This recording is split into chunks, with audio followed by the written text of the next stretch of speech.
I know.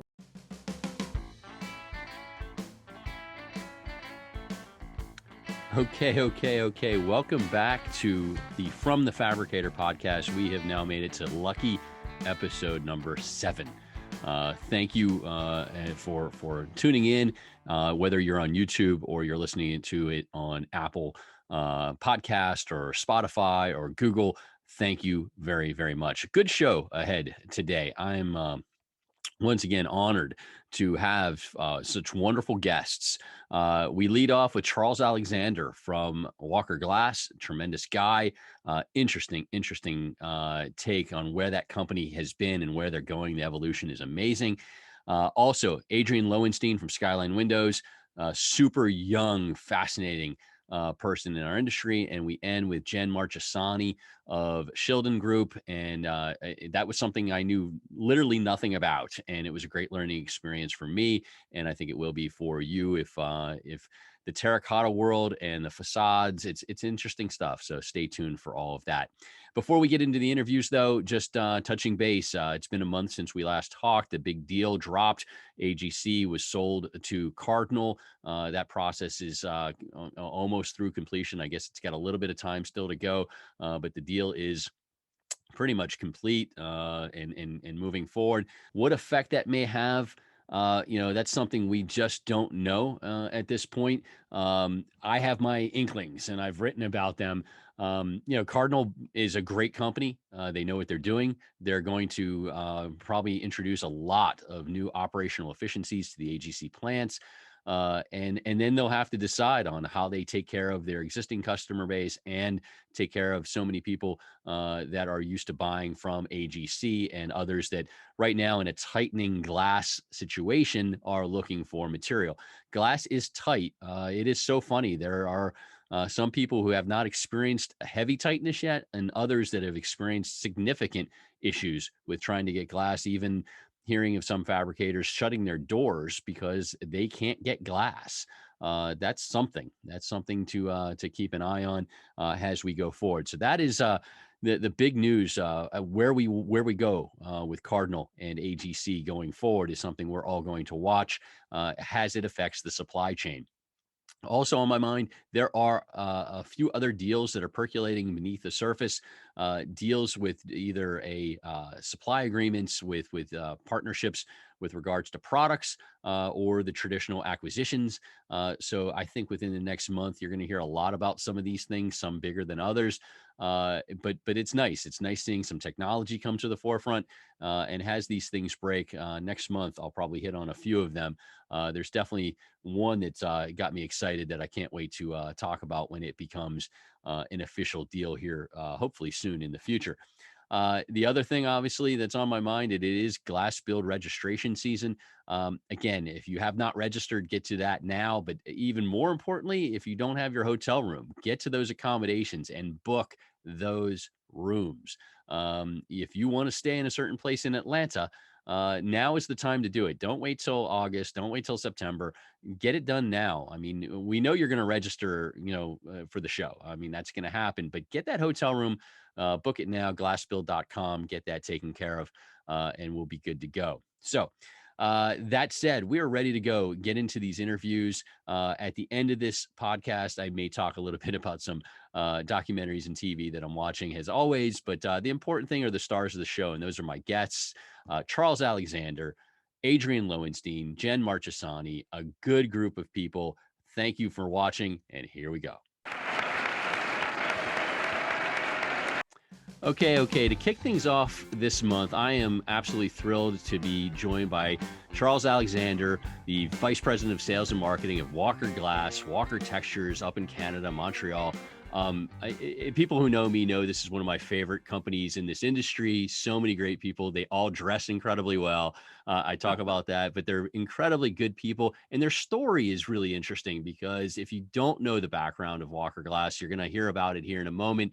On where they came from, what they're doing now, the moves that they're making that have really been really smart and evolutionary. And I'm excited to talk to Charles about that, some projects involved, and also some other things looking into 2021 and 2022. So Charles, welcome. Thank you for joining me. Max, it's an honor and a pleasure to be in your presence. So thanks for the invitation. It's all on me, all on me, and I'm thrilled to have you here. And so I just talked about it. You know, the Walker. You know, some people may remember Walker as okay, yeah, I got Mir from Walker way back in the day, sort of thing. But you guys were brilliant from the standpoint of seeing what was coming down the pike and then moving and evolving. So talk a little bit about the history of Walker coming from the Mir side to all the exciting things you're into now. Yeah, that's a great question. Well, I have to say, even from my perspective, Walker is a fascinating story. The company was founded in way back in 1942 as a mirror manufacturer, servicing the sort of regional markets here. And as you mentioned, I'm up in Canada, in Montreal, and we service the Quebec and Ontario markets. And as a family business, just grew steadily over the years. Our CEO, Lee Harrison, being a Harrison and one of the founders of the business. And as you know, was a past NGA Ghana president back in the day, was named CEO about 35 years ago and has been at the helm of this remarkable story. Lots of bumps along the way, dealing with a myriad of challenges as many, small and medium-sized businesses in the industry. From the onslaught of Chinese competition to glass shortages to introducing new novel products, and all in that sort of with that entrepreneurial spirit. So today, as you mentioned, Walker is a leading manufacturer of mirror and acid etch glazing substrates here in North America, and I have to say we're proud of it. Very proud of that. If we were to delve into a little bit of the detail, I'd say it's been about 20 years since the company sort of introduced acid etch into the North American market. And like many companies, we started out with a couple of opacities, a satin opaque, and then kind of grew from there, into patterns and offering, a number of other products, and even into bird-friendly glazing substrates as well. And all with that, I have to say that sort of entrepreneurial flair as innovators, Yeah. and small business looking, scratching and crawling and blood, sweat, and tears, but making it happen. Yeah, absolutely. And what was interesting to me from an industry standpoint is, you got into etching, the acid etching, and at that point, people were doing sandblasting in the U.S. Acid etch really wasn't a play, but you guys just didn't get into it, to say, okay, here's your flat sheet of etched glass. You did come up with the designs and the different opacities, and you're constantly innovating with different looks. And that was, I think, a big key for you is that you didn't sit still, and you still haven't sat still to this day. Yes. Because obviously when etch came into play, bird friendly was not even a discussion, but yet you've evolved each step of the way to get to that point. And that's what really has impressed me. I think that's the best part of the story is that you guys never sit still. Right. Well, that's and the way businesses evolve, sometimes there's chance involved, and if you're humble, you say you're lucky, and if you're shrewd, you say it's all been planned. I think it's always a little bit of a bit of both. In our case, when we introduced acid etch, it was really to the interiors architectural market, and it was seen, um, truth be known, we probably all know it, acid etch really came to started out in the European market, and we saw that opportunity and brought it here and developed a great expertise in it, and started, hired an architectural force and really focused on the interiors market. But as things turned out, when you look for opportunities, the acid etch product has great applications on the exteriors side too. So it was a migration into the exteriors, and acid etch is that full surface substrate is wonderful to bring in natural light and disperse it. But from from the exterior, it's also good for privacy reasons. So there was a number of reasons why it caught on the exteriors side as well. Be it aesthetics, it's a beautiful product when lit from behind at night. Look at the Langone Medical Center, In the New H&M York. building in Toronto, Yeah. and even for sort of sun shading, there's the Amazon campus in Seattle, a phenomenal building, beautiful acid etch on the exteriors as vertical sunshade. So, it's a kind of product that has many lives and many applications on the interiors and exteriors, and then the sort of the bird deterrence opportunity, and we've been doing patterns on the inside, and Right. we saw the opportunity. We kind of, took it by the horns and hired an expert in that area to help us understand what is that market all about. And so, yeah, we've been just tripping on opportunities and making the best of them, I would say.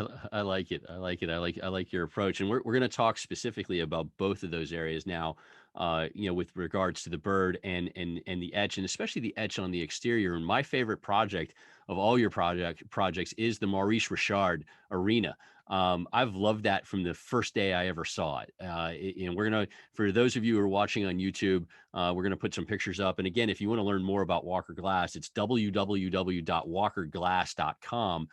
Feel free to check out their website. It's always being updated, and it's fantastic. Kudos to Charles and Danique Dancoust, the team that you have up there, Marc Deschamps. I love all of you guys, and you do a tremendous job. But check out that website. So let's talk about Maurice Richard, the Rocket, legendary hockey player. And your glass is doing justice to the arena that his name is on. Talk me through how this all came together. It's beautiful. Well, that's one of the biggest compliments out there. I'm so happy that you've agreed to talk about this project, because for all of the listeners that happen to be hockey fans at all, you'll know that our Montreal Canadiens made it to the Stanley Cup Finals. Yep. I got to plug us there. Yes, we didn't win, but we could go on for at least a half an hour why we didn't, but we won't go there.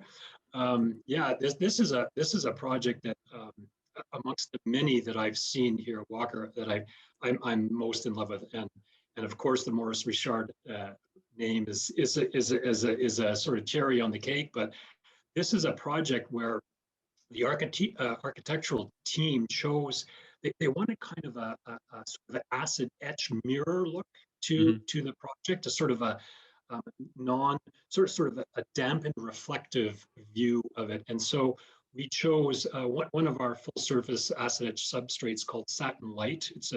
And that was on the first surface because it had to be in an IG. The third surface is a Pilkington Muro Paint back painted gray product, and the look is just phenomenal. I mean, especially with the fall colors and all the colors, it happens to be bird friendly because it's a very dampened look, so birds don't fly through it, and it just has a majestical look about it that you can't not be in love with. It's really something like I've never really seen anything like it. I mean, it almost seemed like it was like a rendering sometimes, because it is so stunning. So congratulations to you and the architect and everybody who came up with it. It is fantastic.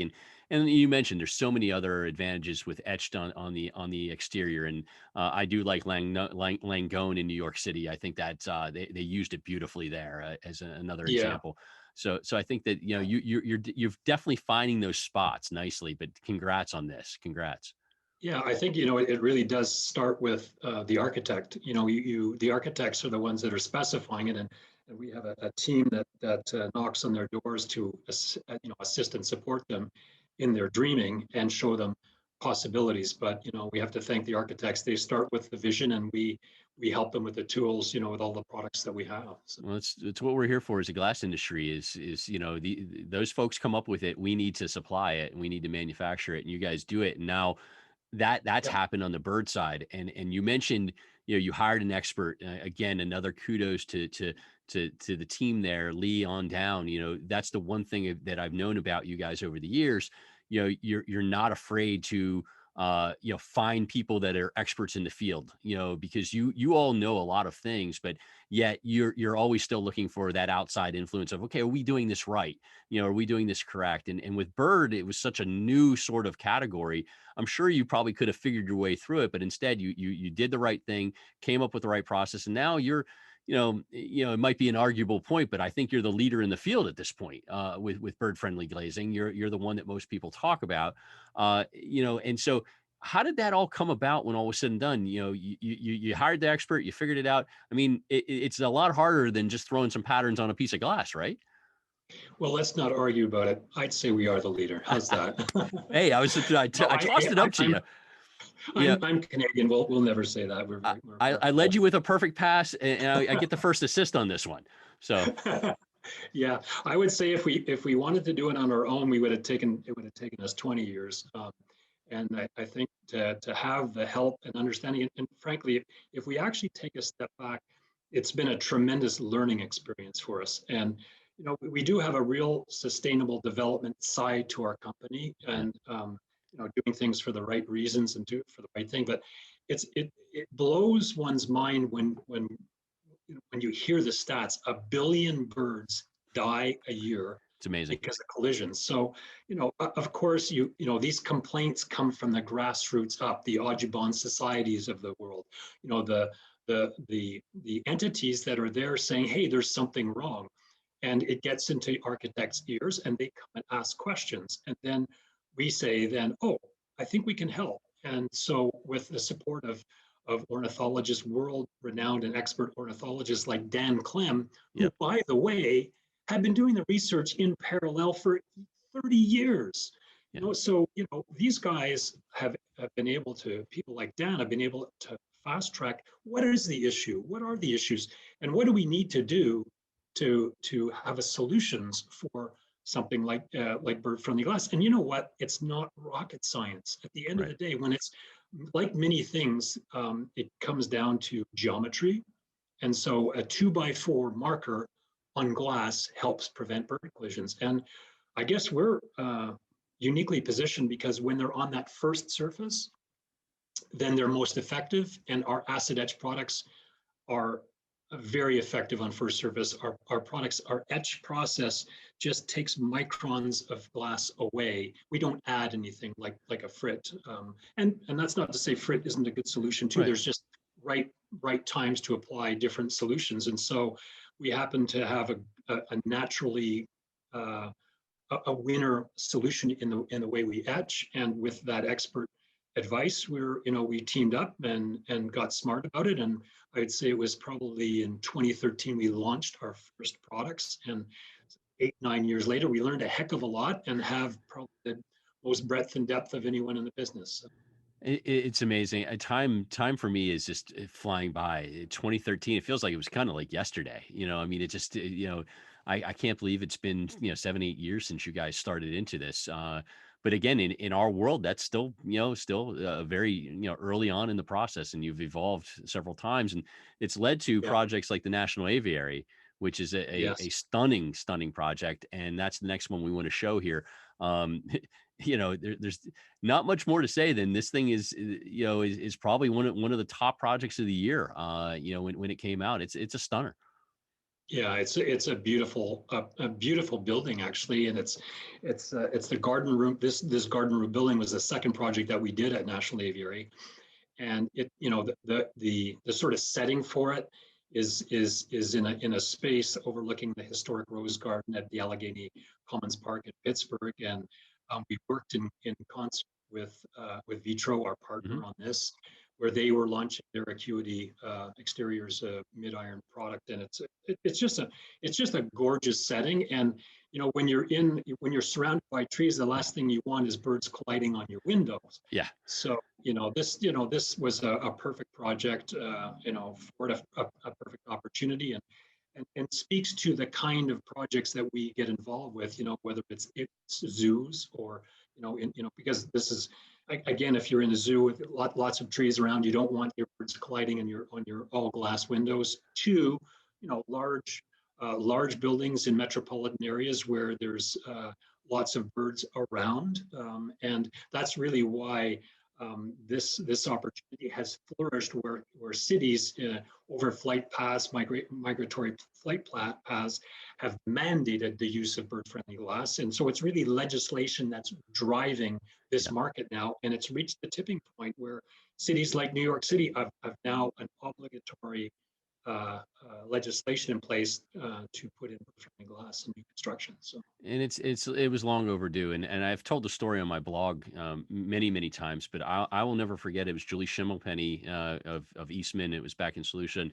It was a Ghana meeting, and it was several years ago. It was probably 2010. I don't know, maybe even before that. And she brought up, "Hey, we need to be paying attention to bird-friendly glass." And I laughed out loud. I really did not. I thought she was joking because she is a fun-loving personality, and and I really thought she was just playing a trick. I mean, bird-friendly glass. I mean, never had a thought. And got to learn about it, and now, you know, it is definitely a part of our world, and it's very important, and there's a reason for it, and the guidance and the you know, legislation is everywhere, and so it makes a lot of sense. And you know, some of the zoo jobs you've done, and I believe it's the Oregon Zoo, that's another stunning, beautiful Yeah. project. The You know, that Oregon Zoo really, is a phenomenal project, yes. yeah, And really, Detroit as well, the Detroit Zoo as well. So yeah, we've been there, done that on the zoo front. And yeah. I'm glad that you laughed out loud, because there was a lot of people that were laughing out loud at the Montreal Canadiens, didn't think they could beat the Toronto Maple Leafs, didn't think they could beat the Vegas Knights, let alone the Yeah. Winnipeg Jets. So you keep laughing out there. Absolutely, absolutely, and next year get over the hump completely. It's nice to be back in the Cup final, though. That was exciting, and let's get there next year when you can have fans in the stand too. That would be good. But I don't and mean to steer our no, discussion no, off. I I could still have talk. the Canadians on my brain. So, I so hear you. I hear you. You know, Walker Glass has traditionally always supported the industry extremely well. It's one of those things that, you know, when people say, "Oh, you're in the pocket of such and such," or "You're on the payroll of such and such," a lot of times it's because I'm showing so much love to a group or a person because of what they do for the industry. You know, I'm an industry guy first and foremost, especially now being independent. That's what I care about. And Walker, you know, talks the talk, walks the walk when it comes to that. Your group is heavily involved on the technical side of NGA, and before that, Ghana. You know, so you always have somebody at those meetings, and you're active. You have a booth at GlassBuild, and you're active at different events. You know, where does that come from? Because you're to a point right now, and I hate to, you know, I'm sure NGA people are saying, don't tell them that they shouldn't be doing these things, but you're at a point now, everybody knows you. You know, you're powerful now. Why do you keep giving back to the industry? And I appreciate it. Please don't stop. But you know, you don't have to. What drives you guys to do the right thing? I didn't realize that we were powerful. It's a nice compliment, and I Yeah. don't think we'll ever see it that way. But I would say that the sort of values of NGA, Ghana, NGA now sort of align with ours. You know, I don't think anything works unless you're a team player at the end of the day, and you're there to do the right thing, to give back, and believe in the community. I mean, I have to say, I'm always humbled when I go to an NGA event, because the industry participation there in general is phenomenal. I've worked in other industries in my career. Glass is, I'm not one of those 35-year glass guys. I'll never be applauded to stand up when I'm 65 to say thank you for being in the industry 35 years. But I have the benefit of having worked in other industries, and I can say we should be thankful as a community that there is so much participation. And I think, you know, our values align with the values of other companies in NGA. So yeah, as I mentioned earlier, and as you mentioned, you know, Lee, our CEO, was the president in 2005, and our employees have participated at all levels of Mhm. NGA, from chairing NGA's technical and decorative committees, to being involved in GIBs, to most recently Marc Deschamps, who you mentioned earlier, our product director, was chairing this soon-to-be published reference standard for bird-friendly glass. But I think it's just because we believe in the industry, and we really have a deep respect, and we derive a lot of joy from just working with everyone there. It's a fantastic industry.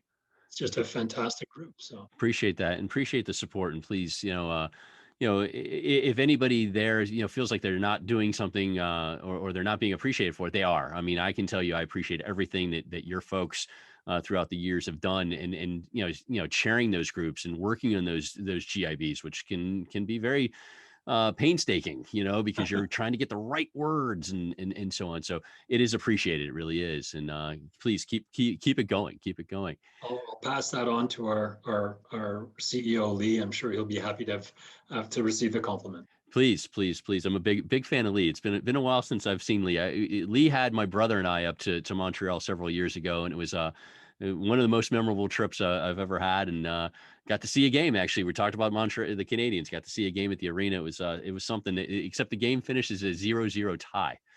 Oh my gosh! It was one of those rare double shutouts there that you don't see. Wow.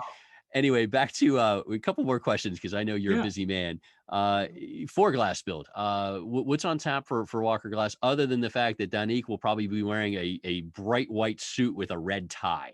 I always say that on my blog. He never fails to amaze. But we'll wait to see that in September. What does Walker Glass have on tap for GlassBuild this year?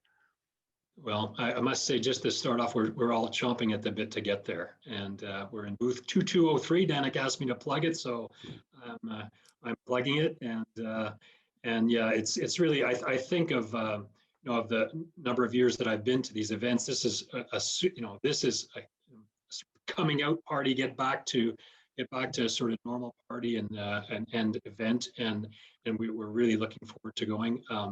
We've established our theme for the event, and okay.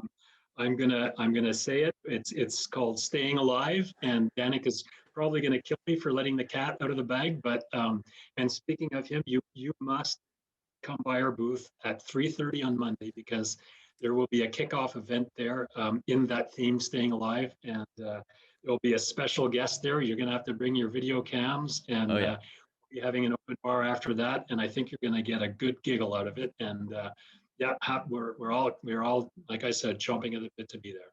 3:30 on day one. I will be there, Staying Alive. I love the theme in booth 2203.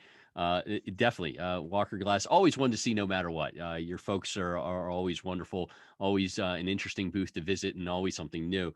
So wrapping up, just curious, how are you feeling with the forecast right now? 2021, some people are having a good year, some people are kind of in the middle. We know residential's going crazy, but commercial's having some soft spots. How are you doing in 2021, and what are you looking forward to in 2022?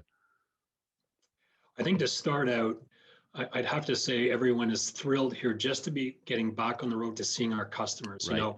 One of the things I think we do really well and have done for years and years is develop strong, solid relationships with our customers, and to be able to get back on the road and see them, that means all the world to us, and hopefully to our customers. But we're really looking forward to that. In terms of the industry itself at Walker, I think if you do 1 + 1 equals 3 here, we're with the slowing imports from China, that opportunity, and all that we're having to offer in the friendly space. There's some great growth opportunity for us ahead. But for sure, the industry is faced with the challenge right now of glass tightness. We'll see where that goes. Is that going to become so tight that there could be glass shortages across the industry? We'll have to see how that goes. There's certainly all the customers that I speak with, even us, we're faced with labor shortage right now. So there's those challenges. But all in all, I see a very healthy and prosperous rest of 2021, and very much looking forward to 2022 with all that we have in the hopper for product development. Us as innovators. Oh yeah. And I tell you this much: we won't disappoint. And in that area, in that department. And I just look forward to really getting to GlassBuild, seeing everyone there, seeing you, seeing our partners, seeing our customers, seeing some of my sales reps that I haven't seen in 16 months. It drives me crazy. So just looking forward to that event. Yeah. I am so with you. This is I can't wait to get there. And this has been great. I was excited to get to talk to you. And again, Charles Alexander, Walker Glass, he's a VP of sales and marketing. See them at www.walkerglass.com. Great website. But this was great to get to catch up with you. And again, I'm with you. I can't wait to see you in person in a couple months. And best to you and everybody up there going forward. Great company, great people. And I love to hear everything you got going. And I appreciate you taking the time today. Thanks so much, Max. It's been an honor and a pleasure, as I said at the start. Same. Thank you so much. All right, I am thrilled for my next guest. I just met this man probably 6 or 9 months ago, so it's been a short time, but I am one of his hugest fans because he's a great guy. This is Adrian Lowenstein, National Business Development Manager of Skyline Windows. Adrian, thank you so much for joining me on my podcast. Of course, I know this has been a long time coming, but I'm excited to share some of our ongoing conversations and thoughts. Awesome. Now, I just got to meet you not that long ago, and there's a lot to cover here from the standpoint of, what you do on social media and your mindset and your skill set, which is just mind-blowingly awesome.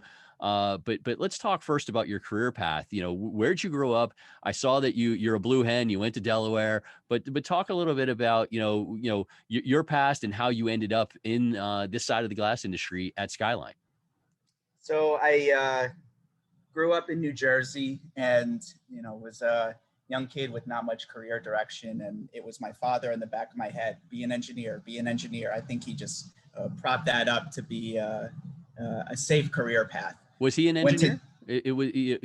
Okay, so but he just wanted that for you.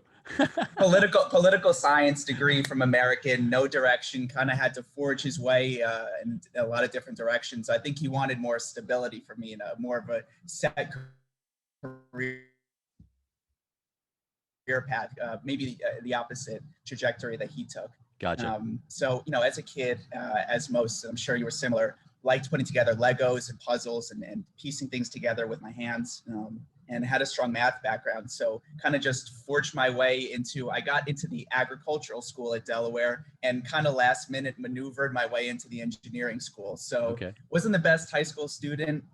So had to, play the system a little bit, but got in. And great university, close to home, Northeast school that most people know it as.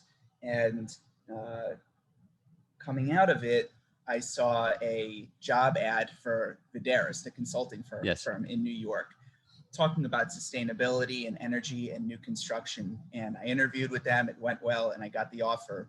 And you're that age and you don't know what you want to do with your career. And I was just so excited to be in New York City and have the opportunity to work with high-end developers and architects on all these high-rise buildings. So it didn't even matter what the offer was. I was like, I'm in, I don't even care. Right. So spent about 5+ years there, really learning the industry in and out from the envelope side. And I mean, now the curriculums might be changing, but back then you didn't have any undergraduate courses when it came to building envelopes and facades and glass performance and so forth. So really just learning on the job and being around so many technical folks who just have a wealth of knowledge.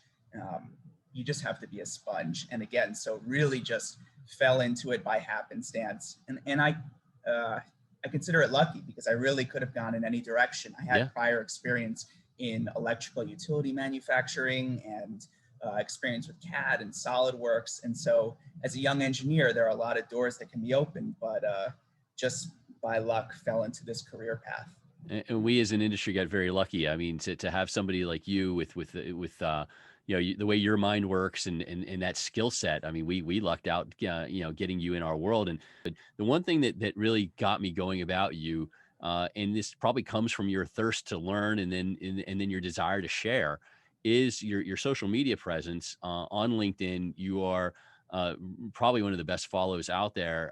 But what you did a series and still kind of keep it updated on the Demystify series is what I call it.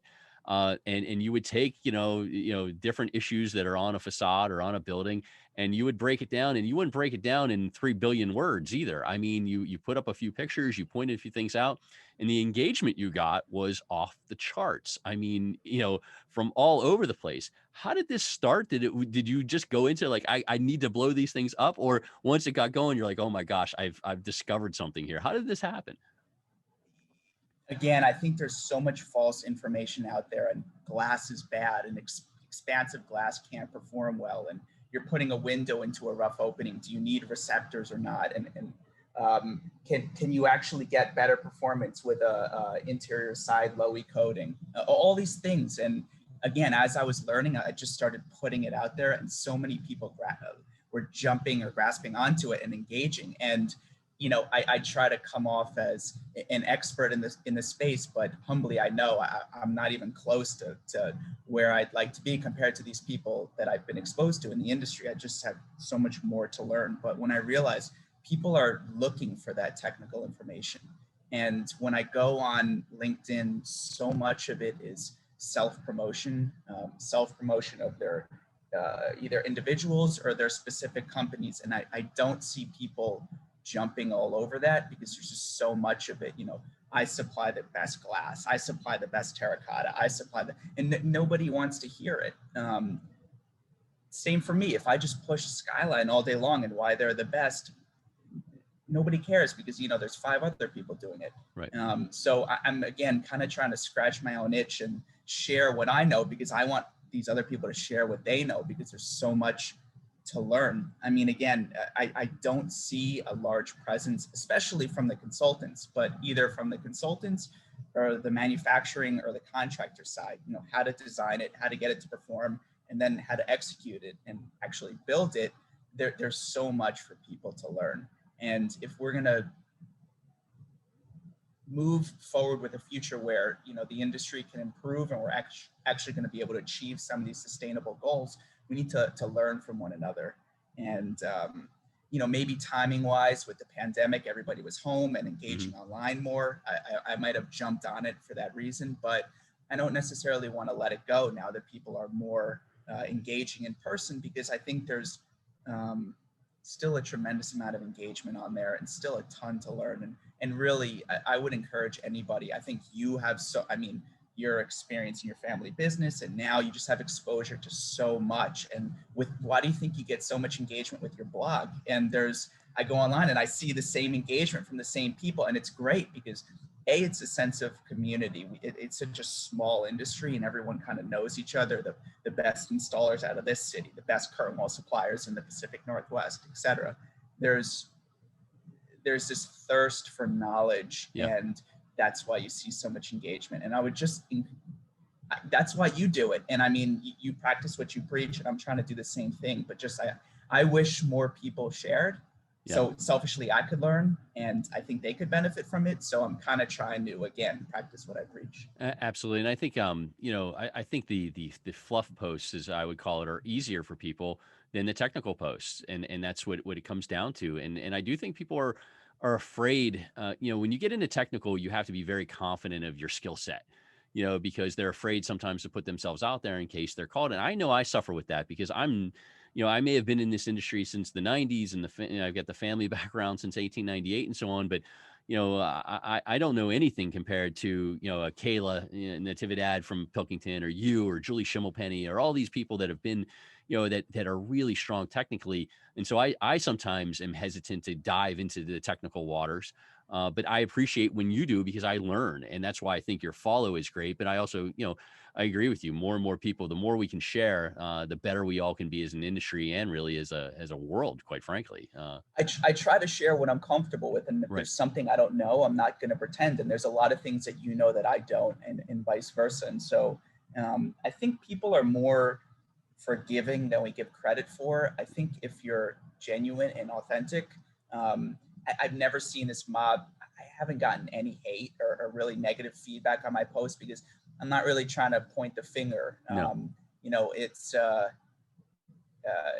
unfortunately, the other night I witnessed and call it an accident, when there was an extreme weather event in a newer curtain wall building. I saw a outswing operable vent dislodged from the building. Yes. And I was just cleaning up in my apartment, looking at the storm out the window. And it's one of those times, it's like you see an accident on the street and you can't even believe what you just saw. And right. I just saw it, and I just took a picture and I wrote about it.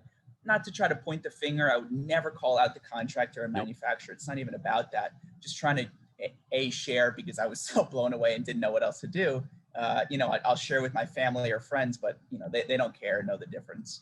So I go on LinkedIn, and there's all these people that understand the implications and understand what that means for our industry and how we can take preventative measures. So A, I love the community on there, but B, it's so not about finger pointing or trying to put other people down. It's just, I'm just trying to share experiences. And you handled that post beautifully, and I did see that, and it was stunning. And again, you handled it with class, which I fully expect. And that was a heck of a weather event. You didn't have to take the flooded subways during that event, did you? I saw the video online of the poor New York subways filled with water. That had to be a miserable time. I would not want to be there for that. So I would be. Well, the funny thing also is it was the 138th Street stop in the Bronx, which is where the Skyline windows. That's our stop. Oh, so my the gosh. one day I didn't take it was there was an emergency event. But well, good for you. It's just a. it's a mess what's been going on in this city with the subways and so forth as is, but we don't need to factor in the weather as well. That's it's a different topic here in New York. No doubt. Well, let's talk about Skyline. 100 years old, great family company, doing amazing work. And I had the thrill of spending some time with you and seeing some of the projects that you guys have done in person. And that was one of the things I was excited about getting on this podcast. And for those of you who are going to watch this on YouTube or are watching this on YouTube, I'll post some pictures of the projects that Adrian's talking about. One of the projects you took me to was Domino, which this thing is, the story behind it's fantastic, and it's a stunning project all the way around. Would you mind kind of walking us through everything that happened on this thing? Yeah, so I'll say a lot of this industry, when it comes to straightforward operable vents or window or even curtain wall, et cetera, a lot of it is becoming commoditized, and you can buy products inexpensively overseas and so forth. So to stay competitive for anybody, I think we have a number of competitors on the window side. And even before this started, we were talking about glass. You have to do everything you can to differentiate yourself. Right. And sometimes that's just going to come through better customer service or paying more attention or being responsive, et cetera. So I think one of the ways we and the House family and the Skyline organization tries to differentiate themselves is they try to solve problems that maybe, I don't want to say can't be done by others, because they can do it, but I think others don't want to do it. Right. If it's a custom job, a historic renovation project where we have to mimic a double hung offset and provide a monolithic offset awning window, these complex problems that frankly are a time suck and maybe not the most profitable for the plant, but it's again, it's about developing longer term relationships and providing something that others maybe don't want to bother with. And unfortunately, we're not a nationwide well-known manufacturer like a Conair or like a EFCO or the old Traco or YKK or so forth. So, if we want to stay in business, we have to maybe do some things, not in a bad way, but put in additional effort that maybe they have been afforded the luxury not to. So this Domino project, and again, I'm so glad you got to see it, because some of these projects, I try to share pictures, but you're blown away when you see it in person. And I mean, I'm still seeing new Skyline projects all the time, and I'm just sitting there in awe. Like, how do I take a picture of this and capture this for other people? The pictures don't do them justice most of the time. That's the problem. I mean, there's so much intricacy to it, and until seeing it in person was so different than seeing it in a brochure. Yeah, and you see it from the outside, but actually, I mean, going inside an apartment and having a good view, but seeing floor to ceiling operable vents that have give you natural ventilation, ADA compliant, higher performing. It's an experience. And, frankly, we do a lot of window replacement work, and frankly, we don't land the job most of the time until we do a mock-up. Because I can sit here and show you numbers and try to analyze why you're going to get better energy performance, why your utility bills are going to go down, why it's going to look better. But until you're in that apartment and you feel the difference, the acoustic performance, you don't hear 8th Avenue anymore. The discomfort. I mean, in that weather event the other night, I still have in the kitchen, I still have an old sliding window, and it's casements on the other elevations. And you could hear the air infiltration and the winds sucking through during the event. And you're like, okay, I have option A, and you can see it's uncomfortable, or B. Right. And that's what so many of these dynamic glass companies are selling. It's the experience. It's comfort for the occupant. Okay, now you can go up to the glass and be comfortable, and you can experience that solar glare. So much of this industry is, in my opinion, sold in person, and it's very hard to quantify on paper. Whereas a mechanical system, there are good and there are bad, but you can quantify by numbers and say it's going to be in a back room somewhere, and it's going to lower your utility bill by $7,500 a month, and you'll see an 8-year payback period. Nobody really cares past that. So it's an experiential thing. So again, I'm trying to come full circle here. I'm really glad you got to see it and get that feeling yourself instead of me trying to push it on you. And it was not an easy project. You know, I mean, obviously you guys don't do anything easy. That's what you were saying. You know, you take on the complex, you take on the sophisticated, and you rock and roll through them. But this one had its fair share of challenges. And I love the fact that the story of how you worked through it all. I mean, you collaborated with people. I mean, that was the other thing about getting to know you and Skyline, is that you guys don't do things just by yourself. There are team efforts along the way, and I appreciate that. I like that about you, and I think that's what happened here on Domino. It's a lot of it's a lot of design assist with architects and consultants. I mean, I'm working with an architect right now on a new construction project in DC, and they have these cantilevered balconies that are very thin, and so the balcony can't withstand the additional weight of pavers.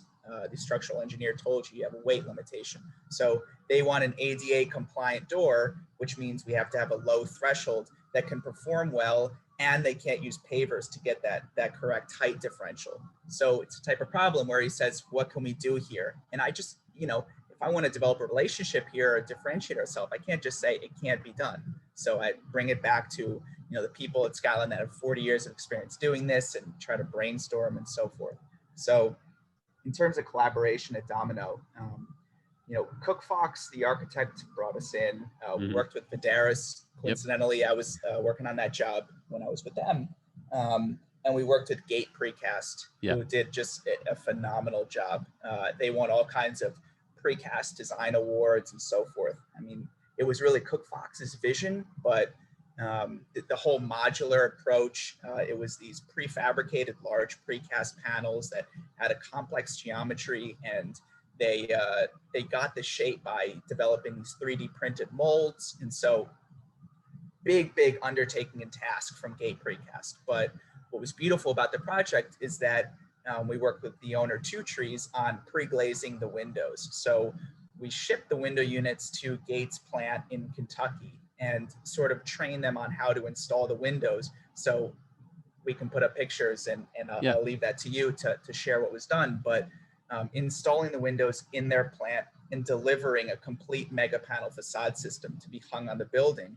So it just, you get rid of that, the labor rates from a glazing contractor where Skyline would traditionally be on the project installing windows. So, more cost effective, better quality control in their plant, quicker compressed construction schedule. It just, everything, it was this marriage of all these benefits and great teams from the designers, the consultant, the owner, the window manufacturer, the precast, and the project just turned out beautifully. And people are probably sick of me talking about it, but I want to use it just as a showcase and again, a case study, because I see this prefabrication trend in the industry, and this pre-glazed approach where you deliver a complete facade system to site.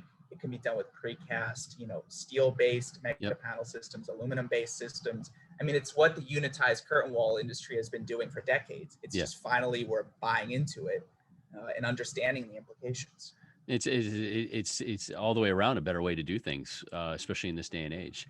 And so that's good. That's a good thing. And then Skyline, obviously, you guys are busy and rolling. Are you happy where you're at right now, and things looking good for the future for you guys? Yes, it's I think New York was hit harder than other cities. Yeah. I'm finding that it's a little bit more of a seller's market in other cities, where New York is definitely a buyer's market. We are winning work, but it's we have to be very, very, very competitive with some overseas suppliers coming in, and definitely seeing trends. Every city has such, and we've spoken about this, such a different landscape, where New York is so built up, and you don't have the buildable land area. So it's just tremendous construction boom in Boston with the life sciences, and DC with the, all the multifamily, and Nashville and so forth, because these cities aren't as built up. In New York, it's like you look around, we have all these 80s, 90s buildings that are beginning to degrade, and everybody's looking around saying, what do we do with them? Right. And I think you're handling it well. And the nice thing about you and the Kraus family and the team at Skyline is that the evolution continues constantly.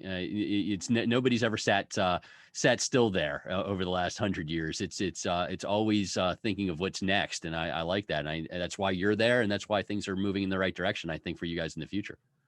There's something, and I think you can attest to this, something about a family business. And even though I'm not immediate family like you were, um, the, the level of engagement and the fact that Matt's father, Steven, I still have talked to him daily and have him as a mentor and resource. And he just spends so much time trying to teach me. And again, that kind of, I feel very blessed to be in this situation because I have people who have a vast level of knowledge that I don't, willing and wanting to teach me. And so I feel fortunate, and I don't want to let that opportunity go. No, and I think you get that engagement and call it intimacy in a family business. No, good for you on that one. And I didn't have, Matt's, very fortunate to have his dad, and for a while he had his grandfather in the business. My dad was in the business by the time I got into business. My dad was starting to really slow down. It was my brother who really was the kind of lead there that I learned from and got that sort of influence from. But it was when I got to see you guys in New York and got to watch that interaction, it really made me long for the family business days. So I like where you're at, and I think you fit in nicely. Well, I think Matt and Steven probably have their own, family internal dynamics, and I can imagine it's extremely challenging. But I think they do a really nice job of. I think they both recognize each other's strengths, and Steven's really allowed Matt the flexibility to take things where he wants to go. Good company. So it's a yeah. But again, there's tremendous competition here in New York in a good way. There are some really, really, really talented facade providers, call them manufacturers or contractors, and there's definitely not a lack of talent out there in terms of what the industry can offer. It's about promoting it and getting people to understand what some of these companies, Island, Benson, Perma-Stiliso, what some of these companies can offer. Yeah, no, and the New York thing is true. I mean, I'm not anywhere near a New Yorker. I'm a Midwest guy. I grew up in Pittsburgh, so I'm kind of, from that East Coast sort of program. But the truth of, if you can make it in New York, you can make it anywhere, sort of thing. If you can make it here, you can make it anywhere. I mean, I think it's true. I mean, you are in the hardest place to do things, and so you guys are doing wonderful work, and that's what brings me to my next and last question for you. So what are you seeing trend wise? We talked about unitized and the things that you did on Domino. What are you seeing trend wise with products, with not only your products, but other building products? What excites you about what's coming down the pike? So with all this sustainability talk and action out there at the moment, thermal performance when it comes to U factor and just air infiltration requirements are extremely stringent today and only getting more so in the future. So I think, and I've said this before online a lot, you can get a very high performing building with a highly glazed area, i.e. a curtain wall. You can get a very high performing curtain wall still that is code compliant and can get us to a sustainable future, but it comes at a cost. And what comes with that triple glazed glass package with multiple coatings or high performing spacers, argon filled and so forth, it's not cheap on a square footage basis. So you can deliver that, but as an alternative to deliver an aesthetically pleasing facade that can still perform, I see a tremendous potential in, tremendous potential in the mega panel or pre-glazed panelized system industry. And I mean, some of the names, Gate, like I said, out of the Southeast, and in the Midwest, Island's doing it tremendously in the Northeast. Benson has developed their system in the Pacific Northwest, and then Clark Pacific in the Southwest. I think those are the four gorillas who are going to enter the market, but all of them again can develop very high performing prefab systems that can be delivered and installed on site. And I think others can do it, but in terms of their manufacturing capabilities and sizes and size limitations and their experience handling large panels and so forth, I think you're going to see those four names a lot moving forward. Good. We'll be watching that. And then On the glass side, I'm all in on the photovoltaic angle. I love ubiquitous energy. I think what they're coming out with is going to be game changing. I had David Mikowski on this podcast a couple months ago, and I just think that I think they've unlocked it and really figured it out. And I'm just excited about all of these different moves that we are making to make our world a more sustainable and a better place. And I think you and I are on the same page on that for the most part. Well, let me ask you this on a last note, Yeah. because you have a lot of exposure to it. The dynamic glass companies. I was out to lunch with one of them the other day, and I'm not going to say who, but I'll say their perspective was it's not if, it's when. So they are in it for all their cards are in, and I think they think if this is going to really hit or become a commoditized product, I'll say in 5 years or 10 years, they think it's going to be installed everywhere. What is your take? It's well, there's a lot of money in that side of the world. I mean, there's no doubt when companies are getting 1.1 billion in funding, and then other companies are owned by some of the largest players in the world. That there's a lot going on with it. I struggle, honestly. I struggle with seeing it ever becoming more than a healthy niche. I just think because of all of the different things that go into a building, the costs still have to come down quite a bit to make it work, and then it still has to work with low E glass to really make it fly. So that's why I'm more on the train of a ubiquitous energy or a photovoltaic play, because it is at least kind of working for you more with regards to harnessing some energy. Have you seen either in person? I've seen installed. Installed I haven't seen in person, because obviously everything that really, well, I've seen some photovoltaic from back in the day in person. I've been involved in that side of the world since 2008 2009, but I have not seen this latest generation, because really it all kind of hit last year during the pandemic. So I'm really hoping to see it in person and obviously experience it more, because I do believe in it. Obviously I've seen the dynamic numerous times and numerous generations. I've been following that since 2007. And so it is an interesting area. And I do know that there are a lot of people counting on it. There are public companies now with it, and a lot of money, and money does have a tendency of driving some things. That's for sure. Yep. Yeah. I mean, again, I'm trying to push how the difference when just replacing a non-thermally broken window or monolithic glazed window with a higher performing one today, but now add the added aspect of don't call it static, call it dynamic glass. It's pretty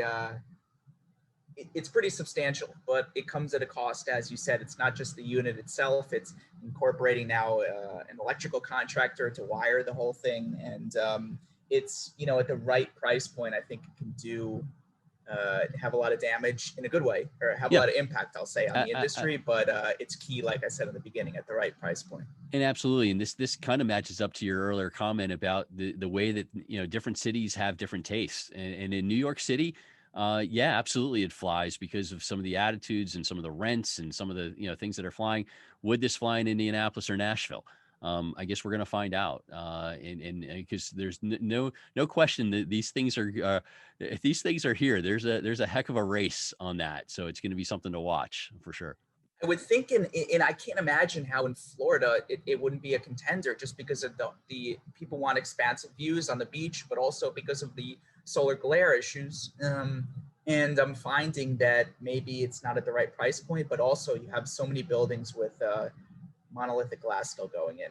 And yes, and especially that's central to South Florida is still a very monolithic market. And you also have to keep in mind the hurricane protective glazing. And so people were deciding on where they're going to spend their extra money. I know if I had a property in Florida, I would be putting hurricane glazing in, because, having to schlep up the hurricane shutters every time the National Weather Service says, hey, we got one in the Atlantic. That would be a nightmare for me. I would not want to do that, because I'm not hands-on at all. So I'd hurt myself badly. But I think that plays into it. I think that plays into it. So yeah, it's there's a lot here. There's a lot here that I like the fact that you and I can have this discussion. I know you with Skyline, people are coming in and pitching stuff to you guys literally every day. So you're always on the cusp of things. You joked with me before the show started that, you had a supplier in this week and they didn't have anything new yet. And you're like, hey, where's the new stuff? How are you keeping up? I mean, it's exciting because I think the building products and construction industry as a whole has been slow to innovate relative to other industries. Yeah. And I feel like what's just been coming out in the past few years is it's tremendous, and I hope we continue on that trajectory. I think we will. Well, this has been good. I could go on with you for hours and hours and hours, but I know you're busy. I know your time is very valuable. Thank you, and I will see you in Atlanta. You have two other good guests coming on, so it's only fair to cut it off. There you go. I will see you in Atlanta, though, right? I'll see you at GlassBuild in Atlanta in the fall, correct? You're making your appearance there. Yes, sir. Yes, Wonderful. sir. Very excited for it. Wonderful. Well, I can't wait to see you in Atlanta at GlassBuild and continue to follow you on LinkedIn. Adrian Lowenstein, it is Skyline Windows. He's the National Business Development Manager. You can find them online at www.skylinewindows.com. The projects they do are just incredible. Great family, great company. Adrian, a great guy. Thank you so much for being on the show. You got it, Max. A lot of fun. Have a good one. Thank you. Okay, my last guest is coming up now. I had a little bit of a recording issue, so we're going to pick it up after my intro to her. And this is Jen Marchesani of Shildan. In really interesting company for me. Did not know much about them. And they're in the terracotta facade world, and it's a pretty cool interview because she really goes deep and shows some neat projects, and it was good to get to know Jen a little bit. And so we're going to pick up right after I made this long spiel, and she then takes the ball and runs with it. Here is Jen Marchesani of Shildan. Sure, absolutely. And thank you for having me. This is a first for me too, so very excited. Awesome. So I've been with Shildan 11 years. So you had asked me, I think off camera, the what led me into the products, and it was Shildan. I mean, this was my first foray into products. But I started on more the business administration side, the marketing side here, and immediately fell in love with this extruded terracotta, these beautiful buildings. Our headquarters is located outside of Philadelphia. So One of our more famous projects is at 5th and Market. And even right before interviewing here, actually, I had just walked by the building. It was just being completed, the National Museum of American Jewish History. And it was fascinating and different for Philadelphia. And so to understand the material and the materiality and how it can be ever changing, it really drew me in. So I've been through this journey with Shildan for the last 11 years as extruded terracotta has changed so much and grown so much. Did you have a business background before you got into this side of the world? What was your skill set? Yeah, more business, more marketing, not construction, definitely. Okay. But I did work in the beginning of my career. I worked for a commercial property developer. Okay. They developed shopping malls. So really, I learned a lot there about dealing in the public space and with approvals for building permitting. And then, of course, a bit of construction design and drawings. What did you feel about your learning curve of getting into the construction product space?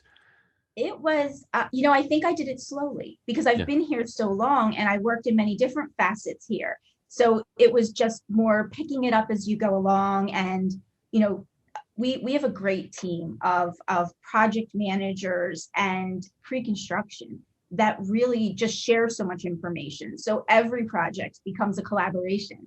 And I really learned a lot just along the way here. It was pretty quick getting up to speed because I was involved in everything in the day-to-day, the products, the systems, the material. Well, let's talk about your company. And I found this, basically not found it. I was delivered to it by Chris Randisi, who works with you. Chris is a guy I've known a long, long time in the industry, great guy. And Chris wrote me and said, "Hey, do you know anything about this new company or this company that I'm now newly working for?" And I said, I've seen their name, but I don't know much about it. And he said, well, you need to study it. You need to have Jen on your podcast, and you need to, get with the times, Max. And so thank you, Chris, for that. But so take me through, take me through from soup to nuts. What do you guys do? What does Shildan do? Yeah, absolutely. And Chris is our Mid-Atlantic sales manager, and he comes from a background in glass. So this is a great time for someone with a background in glass because we're just seeing terracotta unitized in curtain wall. But stepping backwards, Shildan introduced extruded terracotta, rain screen, and sunscreen to the US market 25 years ago. We've been doing this from the beginning here, and we partner with Moding, who is the factory who literally co-invented this extruded double leaf terracotta panel in the 80s with Professor Thomas Herzog and the Clay Tile Association in Europe. So we're deep in the history of this material. We did the first projects in the US, and we've really watched over 25 years this progression and this journey of single, extruded, but maybe an inch and a half double leaf panels go to something that can almost be 6 inches deep now and unitized in curtain wall. So it's come a long way in a relatively short amount of time. And for us, for Shildan, we take a very holistic approach to a project. Every project's different. Every project has a different look, and really terracotta can be such a chameleon, but it behaves so beautifully on these old, in neighborhoods, in campuses, in historic cities where you have old terracotta and you have old brick buildings, and extruded modern terracotta is just such a beautiful neighbor. So we have this beautiful material. And we think on every project about, again, this holistic, how do you produce the terracotta? What are the best practices to produce this high performing material? What system should they sit in? Again, best practices. We want to optimize aluminum, but while engineering the system. And then installation. How's someone going to get the first panel in? How do they get the last panel in? Right. How does all of this work together? And so for us, we're soup to nuts. We're involved in the beginning, the early design, when the architect is still just sketching out the panels. And then we have a great pre-construction department that gets involved in the early engineering, early design assist. We're seeing right now so many more projects where we're asked to come in for design assist. Good. We're asked to come in early. And it's because the pieces are getting larger and the systems are getting more complicated. And then we have in-house engineering, shop drawings, project management, where they're then going to that next level, working with the installation contractors through the completion of the building. And I love that you're involved in the design assist angle. The more that product manufacturers can be involved in that, the better, because it's just being so proactive that way and saves so many problems down the line. So that's great that you guys have that. No, it does. And terracotta, it can be so many different things, but it's going to perform in a certain way. And then in aluminum hanging systems, because typically rain screen, sunscreen, or curtain wall. And so understanding both of these things together is very important. And I think that's something that we're seeing more and more. We've been doing it for a long time. We've been doing it from the beginning, where we want to be involved in the design because we want it to work. It's great to design this beautiful idea and these fabulous large pieces, but how are they going to perform for the life of the building? And that's what's really important. Absolutely. And I got lost in your website in a good way, because it's, you just get to it. It's again, if you want to check it out, www.shildan.com. And it's fantastic. And so there's a few projects on there, one of which we're going to talk about, a couple of actually we're going to talk about that for those of you watching on YouTube, you'll be able to see some of these pictures. And let's start with the 105 in Boston. I love the look of this project. And it was one of those that was like, okay, I need to know how this all came together. So please take me through. How did you guys pull this one off? Yeah, so this is before I start with this particular project, I'll say this is a trend this is an amazing project. I've never seen anything like this in extruded terracotta, first of all, but the trend that we're seeing really is toward terracotta in curtain wall. And these are very large pieces, unitized. And when we first got involved with this project, we were actually introduced to the project by a curtain wall manufacturer. We knew of the project, but that's how we really got involved. They were working on a design assist, and they thought, okay, this is a little complicated. We need somebody who can come in. It's a great design. It's a great aesthetic. It had a lot of movement and fluidity. How do we extrude this? How are we going to make these sometimes 36-inch wide pieces of terracotta that are going to look bevel cut, have all of these angle cuts, but be extruded for efficiency, be extruded for the integrity of the panel, and also for cost. We want to be able to extrude these and not have to cast each individual piece of terracotta. So we were involved early. We went into a very quick almost design assist with the architect and the curtain wall contractor, where, impromptu, we're having meetings. Okay, sketch this. Can we do it this way? Can we cut it that way? Right. So, these are 36-inch panels in some respects. And as they move, sometimes you have a 12-inch panel adjacent to a 36. Each panel has 3 different angle cuts on it. And then we have this gorgeous developed blue glaze. Yes. So at the same time, we were in R&D with our lab developing the glazing for this project, to meet the architect's intent. So it was challenging. It was very challenging because, again, you can make these panels. How do you hang them? It was a combination in this case of the extrusion and how the panels were being made, how they were being cut, and then a bit of modifications to systems and how the systems we typically want to streamline a system. We want to make it nice and simple and a streamlined backup wall. It's more cost effective. It's easier on the install. This needed a little bit of trick to it, but yeah. It works. It works. And I love the fact that I had Kathy Soroka on here a few months ago from Gold Ray Glass, and they had an interior product that, a wall system. And again, she talked about that importance of being able to the installation and the handling. And you guys obviously took care of all of that very nicely on that 105 job. That is fantastic. Now, we did not install, so right. Maybe. But you gave the direction on that, though. I mean, that's what I meant. We were part of the collaboration, right. But you can't do something like this without a great curtain wall manufacturer. We worked with Fabrica. I'm going to shout out everybody on this because Fabrica did a great job designing and building these units. Massey Glass installed them. Right. Kim Sigley is the GC. Payette's the architect. And this is a breakthrough. This is Breakthrough Properties. It's a Tishman Inspire and Belco Capital JV. So everybody, this was an all hands on deck. Everybody involved.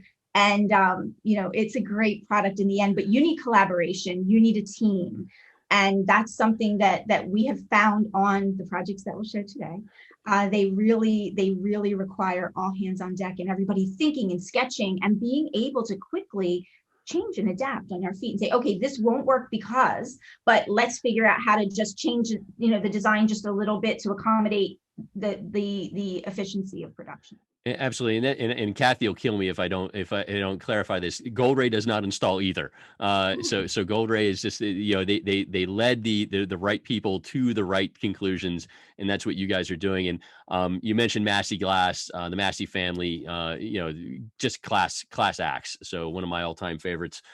In our industry, a super company. The other project I want to talk about is in Austria, and that this one is also very prominent on your website. And another one where it's a jaw dropper, Belvedere. You want to talk about that one? Sure, absolutely. So this is a Renzo Piano designed project. And Renzo Piano has this history of, and was one of the first to use extruded terracotta rain screen products. So this project also had a similar challenge set. And on this project, quite frankly, our factory was working early to look at some design, but another terracotta manufacturer was awarded the project. So we didn't get this project right out of the gate. And it's a very complex project. And I think you have some images on the screen. Yep. This is, I'm just going to show you a piece of terracotta real quick. Oh, please. Yeah. So we're talking about extrusions here. This is not from Parquet and Belvedere, but just to get an idea, when we're extruding a piece of terracotta like this, and again, when we started, I mean, this was just 1.5 inches or so thick, flat plank looking panels. So this is just an amazing achievement in extruded clay. Right? Fantastic. When we're producing this material, we're mixing 7 to 10 tons of clay, pushing the terracotta clay through steel dies, and it's making its way through this journey on a continuous roller kiln. And as it does, it is experiencing the same pressure, the same temperature, the same speed. So this is a very cost-effective and efficient way to produce terracotta. However, we're going to have this flat side. So it's making its way through with this flat side without giving away too many tricks of the trade. Right. When Parquet and Belvedere was under design, it's really tricky. You're looking at images, but we have face panels that are curved, soffit panels that are curved, return panels, and all of this was going to be unitized in curtain wall. So again, the manufacturer who had originally gotten the project was having some issues, and this came back to us and to our factory Moding. And they really very quickly, because they were behind, it was late, things were already happening, the building was already being constructed, and very quickly they were able to come up with some ways to get these curved panels, 3 different panels that would have to act in plane in the curtain wall, and within the same curtain wall tolerance, but with different radius, with different production methods, ways we're producing them, ways we're curving them. I'm not going to show you, but I will tell you it was a challenge. Yeah. And so on a project like that, it really, again, comes back to, okay, the materiality of terracotta. What can it do? What should it responsibly do? And then the systems behind and how it's going to interact with such tight tolerances, like a project like Parque and Belvedere. Fantastic. No, it's definitely, it's well worth the front cover of your website, though it's a battle because you have so many great projects. Again, marketing is part of your hat too. I don't know how you keep up with, you've got a wealth of riches to show on your website. That's for sure. We really do. And I love them all. So it's always hard for me because I love them all. Even today, over the last couple of weeks, I guess, sending you images and thinking about what to talk about. There's so many beautiful projects, but I think with your audience and glass, just seeing things that are unitized in curtain wall and understanding, because we're seeing this trend in the market. For a long time, we just saw these big glass buildings with glass.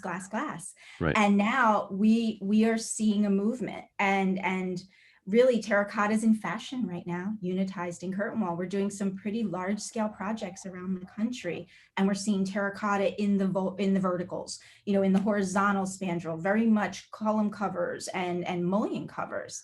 And with that, because these are on some very prominent buildings and what will be some very famous buildings, we're seeing some very intricate designs and some very interesting things being done in terracotta. And you're also dealing with architects like Renzo Piano and SOM, and I mean you're dealing with the best of the best out there. So that's something to be said. They love terracotta, and it is, it's the oldest building material, and it's really finding a resurgence right now. And it's a sustainable material. It's a beautiful material, and it'll last hundreds of years. And so that's another advantage when you're building a building. You want this beautiful, beautiful is sustainable, and you want this beautiful building that's going to perform for a very long time, but also be beautiful for a very long time, because there's a sustainability to that. You're not replacing a cladding because it goes out of fashion or because it starts to fade or wear or need constant maintenance. With terracotta, you get the best of both worlds. That's fantastic. And obviously, you're leading right into my next subject, which is your commitment to sustainability. Shildan, I even wrote you, I said, for a lot of people, it's that typical empty gesture. Oh, we're sustainable, we're green, we do all the right things, and so on and so forth. I remember back in the day when USGBC launched, people would use LEED, and we're leading the way, and that sort of thing. And they try to play it off, and they weren't doing anything. They didn't back it up. But it seems like you guys, you say what you say, and you do what you're going to do. And you talk a little bit about your commitment to the environment and the sustainability acts. Yeah. Well, again, this oldest building material, this is clay sourced from the ground. We source our clay regionally from farmlands around our factory. Our factory is in Bavaria, in Marchesani, in this beautiful little village. And maybe a segue to this, our factory sits on a brick farm that was purchased by the family that owns it now in the early 1900s by the great grandmother of the current owner. So they have a sustainability to the land. They live there. This is their land. We are harvesting our clay from the farmlands around the factory, which gives us that very nice small carbon footprint. We're not moving, trucks of clay everywhere, but also we're producing responsibly. And the heat from our kilns helps to power our dryers. We're using daylighting in the factory. And again, we're using this natural material from the ground. So there's a lot of efficiency there, and there's a lot of this idea of sustainable. But again, sustainable transcends just the material that you're using on a building. We want to build buildings. We love rain screen. We do a lot of rain screen systems when we're not unitized in terracotta. We're rain screen systems that are performing beautifully on the building, that are helping with heat and solar transfer. And that will last a very long time. And coupled with this material that, the aqueducts under Rome are terracotta, this material lasts forever and performs forever. So these two things together, manufacturing, but also the use of it and the way that we design our systems. We're using, marine grade alloy aluminums. We're designing these buildings to last. And I think, there's a push toward, we weren't always doing that here in the US. Yeah.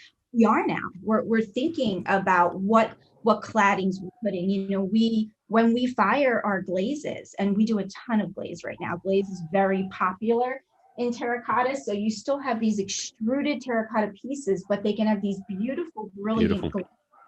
And we can do a lot of things. We've got some amazing capabilities. This is a complex glaze here, but when we're glazing, we typically are glazing in a one fire process. There are different ways we can do one, we can do two, but it's better for the environment. So whenever we can, we're firing in a single fire process. Nice. And so all of these things coming together really lend to thinking about the environment, thinking about how we're moving material.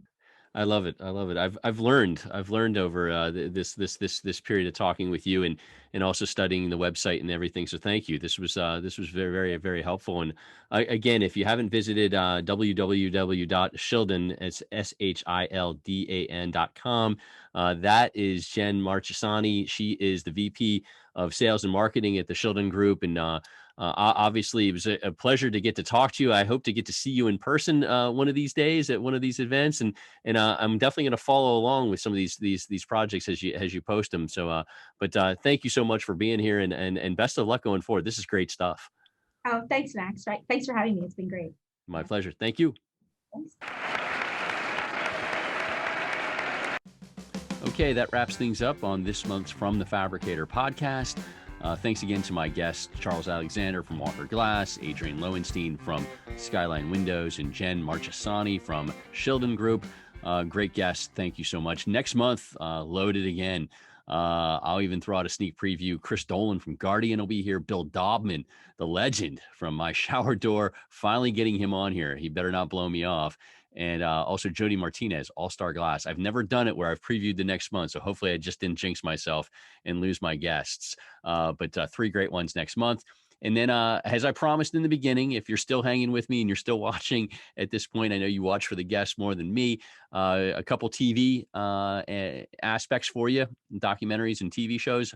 Apple TV is my focus on this month. And 3 good ones. Obviously, Ted Lasso. If you've not watched the first season of Ted Lasso, fantastic comedy. Jason Sudeikis is fantastic. Really fun. And the second season's coming out here in July. So really fun comedy, really creative. Another interesting one I didn't know about, Andrew Herring, Melanie Detmer, my friends and partners at the NGA, fantastic people, put me onto this Mythic Quest. Fun comedy, interesting show, really well done, quirky, and really, really good. So I'm glad they put me onto that fun comedy. And then last on the documentary side, 1971. I know I talked about 1968 a few months ago, but this is all about the music of 1971. And I'm a music guy. I'm a documentary guy, historian. So that thing, checked all the boxes. It's a series of 1-hour little pieces, 8 of them, really, really well done. And looking back at the music and musicians who really made it back in 1971. So there you go. That is all for this month. Lots going on in our industry. If you haven't registered for GlassBuild yet, please go do so. GlassBuild.com. Use GLNRD as your code. Just throw that out at you if you haven't signed up yet. Free entry onto the show floor, courtesy of Andrew Herring and the NGA. We did that last month here on the show. Thank you again, everyone. Stay well, and we will talk to you next month. Oh, the music is stopped.